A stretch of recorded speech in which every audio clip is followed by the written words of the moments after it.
Today is day 27, and we are here to speak about one word: tolerating.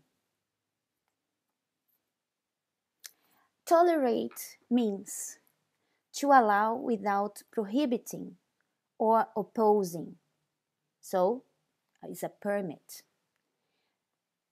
To put up with, to endure, to have tolerance for something. Tolerate means to permit, to be able to bear with, to put up with. And the toleration I would like to call your attention to is when you tolerate sin in your life. It's important for you to understand that when we use the word sin, 3 little words, and for many people, this word is scary or is religious word, or I don't know. People don't like even to use this word in the world. And what is sin? Is it, when we talk about sin, does it mean only to kill a person, to live in adultery, to have sex outside marriage? Would be only these things? No. Sin is not only these things. The word sin means everything that goes against. Let me see if what the dictionary says about the word sin. Let's see what it says here. Sin.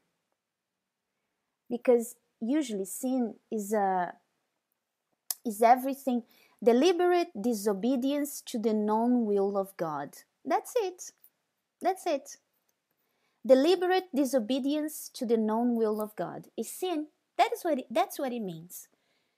It means when we do things that we know is against the will of God. When we do things God will not be pleased with. And sometimes you don't realize that sin is everywhere. And every time you have a behavior, you have some kind of feelings in you that leads you to do certain things, feelings that are not according to the will of God, you are in sin.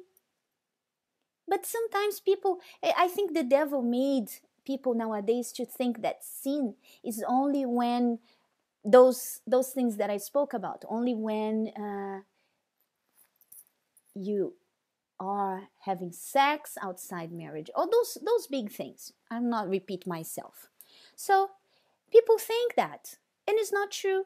For example, you know, a feeling that it's horrible, and I see in many people, and sometimes I catch myself in this sin. Anxiety. Anxiety is a feeling from hell that leads you to take actions or maybe not do anything that God would like you to do because of this feeling. So when you are anxious, when you are there is a situation you are very anxious about, and I'm going to give an example. The single ladies, the single girls, usually they are very, very anxious to be blessed in the love life. And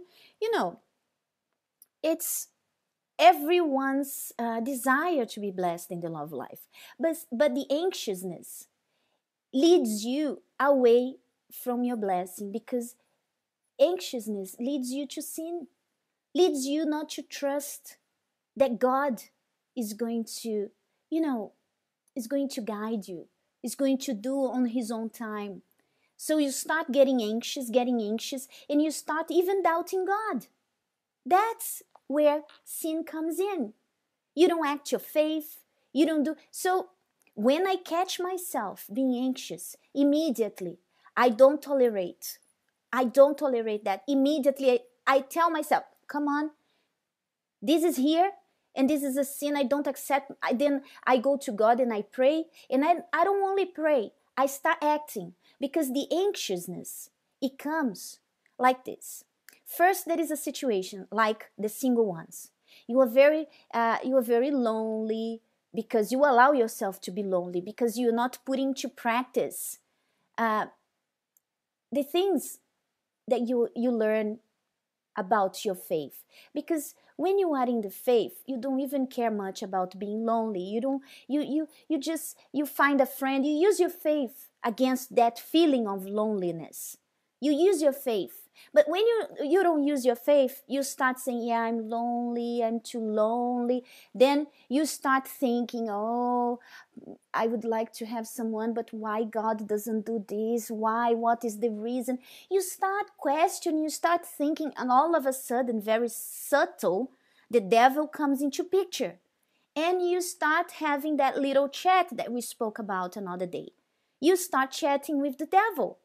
You start chatting with him and changing, you start changing. He brings a thought, and then you throw something back, and then brings another one. So you keep on that conversation, and the devil knows how anxiousness can lead you away from God, and he comes in with everything he can. So this is a sin. Is a sin, but sometimes you accept. You don't realize that this is a sin, and you tolerate this anxiousness in your life. You are not, like someone that I'm going to show you. When you tolerate, I would like to give you a task for today, and your task is going to be with your girlfriend who is doing this challenge with you.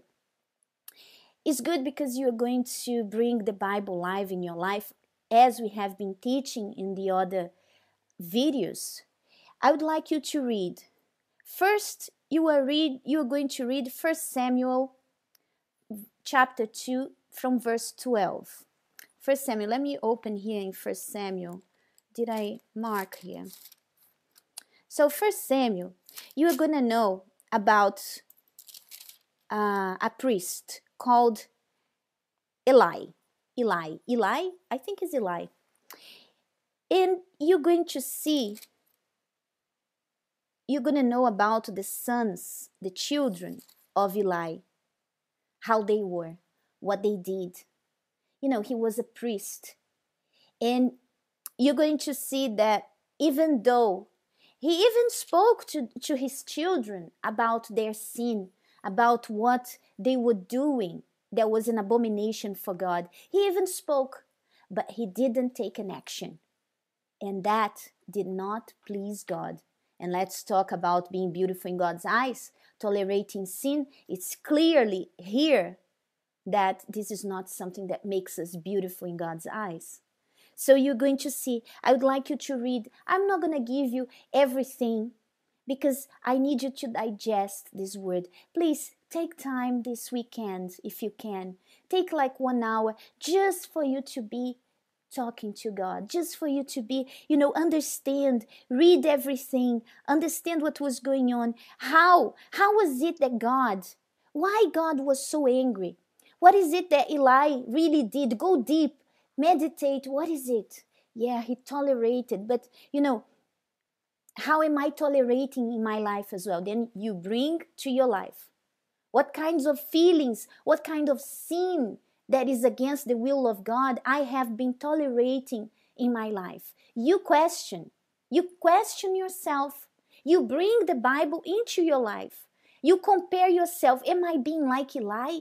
Do I have things in my life where I've been tolerating, and maybe that's why God is not happy with me? God is not looking at my life. Maybe it's a sin in you. Maybe it's a sin around you, a situation that is really bringing damage to the work of God, bringing damage to something, and you don't say anything about it. You turn a blind eye. You don't do anything about it. You have to see. You have to see. And after you meditate on 1 Samuel, I would like you to go to Judges. Judges is a nice book. I like to read about Judges. If I were you, I would read it since the beginning, since chapter 1, but I would like you to read from chapter 4. And in chapter 4, you're going to know about Deborah. And I really like Deborah. Deborah was a judge. Can you believe? in those times after the death of Moses and Joshua, you know, people wanted leaders.